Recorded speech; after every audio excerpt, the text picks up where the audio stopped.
नमस्कार, आदाब, सत श्री अकाल, जय भीम, जोहार। मेरा नाम है नवीन कुमार। 33 साल की आईएएस की नौकरी में 57 तबादले।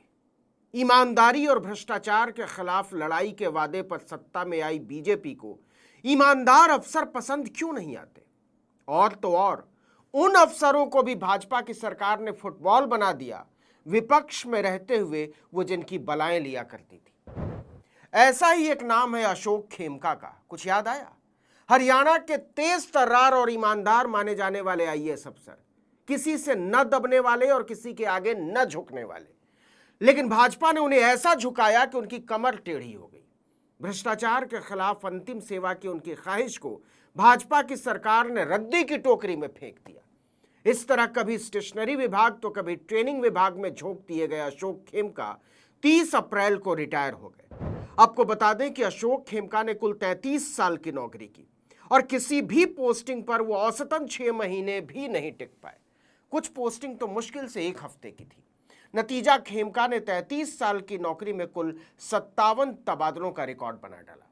2004 में सत्ता में आने से पहले भाजपा उनकी आरती उतारा करती थी, क्योंकि उन्होंने प्रियंका गांधी के पति रॉबर्ट वाड्रा की जमीन का सौदा रद्द कर दिया था। तब केंद्र और हरियाणा दोनों ही जगह कांग्रेस की सरकारें थी। भूपेंद्र सिंह हुड्डा राज्य के मुख्यमंत्री हुआ करते थे और उनकी जानकारी के बिना गुड़गांव का कमिश्नर रहते हुए अशोक खेमका ने वाड्रा के लैंड डील रद्द कर दी थी। जब खबर छपी तो हुड्डा और सोनिया दोनों के पैरों तले की जमीन खिसक गई। लेकिन कुछ किया नहीं जा सकता था, क्योंकि खेमका ने रॉबर्ट वाड्रा और डीएलएफ के बीच हुए जमीन सौदे का म्यूटेशन यानी दाखिल खारिज को ही रद्द करने के आदेश जारी कर दिए थे। इससे वो सौदा ही अवैध हो गया था। मुख्यमंत्री भूपेंद्र हुड्डा ने फौरन खेमका को हटाने के आदेश जारी किए। लेकिन तब तक देश की राजनीति में इतना बड़ा भूचाल आ चुका था, जिसकी कीमत आज भी कांग्रेस चुका रही है। मोदी ने वहीं से दामाद जी का नैरेटिव सेट करना शुरू किया था। 2004 में हरियाणा में केंद्र में भी पहली बार भाजपा की पूर्ण बहुमत की सरकार आ गई और हरियाणा में भी मोदी प्रधानमंत्री बने और उधर मनोहर लाल खट्टर हरियाणा के मुख्यमंत्री। 2G स्पेक्ट्रम, कोल जी और कॉमनवेल्थ में लूट का एक झूठा नैरेटिव मीडिया के साथ मिलकर गढ़ा गया था। इनमें से हर मामला कोर्ट में झूठा साबित हुआ। खैर, जब मोदी सत्ता में आए तो अशोक खेमका को लेकर तरह तरह की उम्मीदें लगाई जाने लगी। किसी ने कहा उन्हें केंद्रीय सतर्कता आयुक्त बनाया जा सकता है, किसी ने कहा उन्हें शिकायत विभाग का प्रमुख बनाया जा रहा है, किसी ने कहा खेमका को मोदी प्रधानमंत्री कार्यालय में जगह देने जा रहे हैं, वगैरह वगैरह। लेकिन ऐसा कुछ भी नहीं हुआ। अशोक खेमका धूल फांकते रहे। इंतहा तब हो गई जब मनोहर लाल खट्टर ने भी खेमका को फुटबॉल बनाना नहीं छोड़ा। उन्हें इस विभाग से उस विभाग फेंका जाता रहा। जबकि 1991 बैच के आईएएस अधिकारी खेमका को उनकी ईमानदारी और साहसी फैसलों के लिए जाना जाता है। पिछले साल खेमका ने मौजूदा मुख्यमंत्री नायब सिंह सैनी को बाकायदा चिट्ठी लिखकर सतर्कता विभाग में तैनात किए जाने का अनुरोध किया था। उन्होंने लिखा था कि मैं सेवा के अंत में भ्रष्टाचार के खिलाफ असली लड़ाई लड़ने का वादा करता हूं। लगता है कि भाजपा अशोक खेमका की ऐसी ईमानदारी से कांप उठी। उसे अफसरों से ईमानदारी तो चाहिए, लेकिन सिर्फ विरोधी दलों की सरकारों में। अशोक खेमका ने यह लिखकर भाजपा की सरकार को डरा दिया था कि कोई भी व्यक्ति चाहे कितना भी प्रभावशाली क्यों ना हो, उसे बख्शा नहीं जाएगा मेरे रहते हुए। इस चिट्ठी को सीएम सैनी ने डस्टबिन में फेंक दिया। भाजपा ने उनकी ईमानदारी को 2 कौड़ी की भी अहमियत और इज्जत नहीं दी। इज्जत तो छोड़िए, उन्हें इसकी सजा दी गई।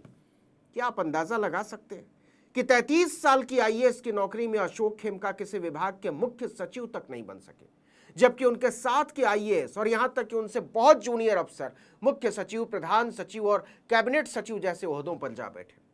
भाजपा की ईमानदारी की मेहरबानी से अशोक खेमका हरियाणा सरकार के परिवहन विभाग के अतिरिक्त मुख्य सचिव यानी एडिशनल चीफ सेक्रेटरी के पद से रिटायर हुए। इससे पहले की उनकी पोस्टिंग बताएं, बहुत हैरानी भरी थी।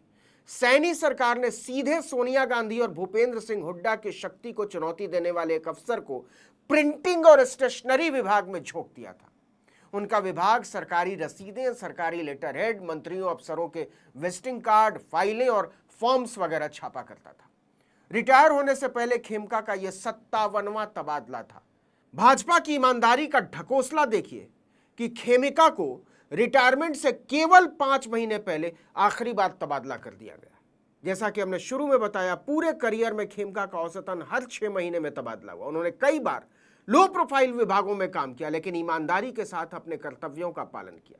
इसे देखते हुए सबकी नजरें अब इस बात पर टिकी हुई हैं कि अपने विदाई समारोह के बाद अशोक खेमका क्या करते हैं, क्या बोलते हैं, क्या लिखते हैं।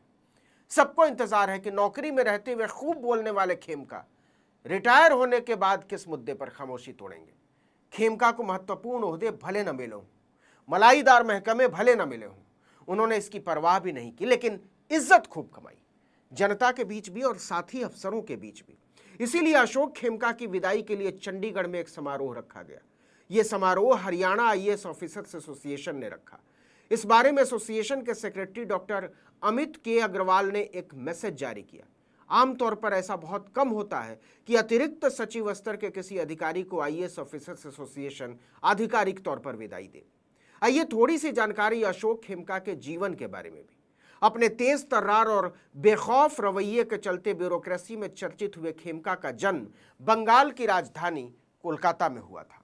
उन्होंने 1988 में आईआईटी खड़गपुर से बीटेक की डिग्री ली। इसके बाद बल्कि 3 साल बाद वो सिविल सर्विसेज में आ गए। उन्हें हरियाणा कैडर मिला। आईएएस रहते हुए ही खेमका ने Tata institute of fundamental research से कंप्यूटर साइंस में पीएचडी और एमबीए की पढ़ाई पूरी की। खेमका सर्विस के पहले दिन से बेहद ईमानदार छवि के अफसर थे। इसी वजह से वो हर सरकार की नज़र में खटकते रहे। यही वजह है कि खेमका जरूर चर्चा में आए 2012 में, लेकिन राज्य में नेतृत्व परिवर्तन के बाद भी उनके तबादले नहीं रुके। इसके पीछे उनकी ईमानदारी और भ्रष्टाचार के खिलाफ जीरो टॉलरेंस का हवाला दिया गया। 2024 दिसंबर में 10 साल बाद उनकी परिवहन विभाग में वापसी हुई।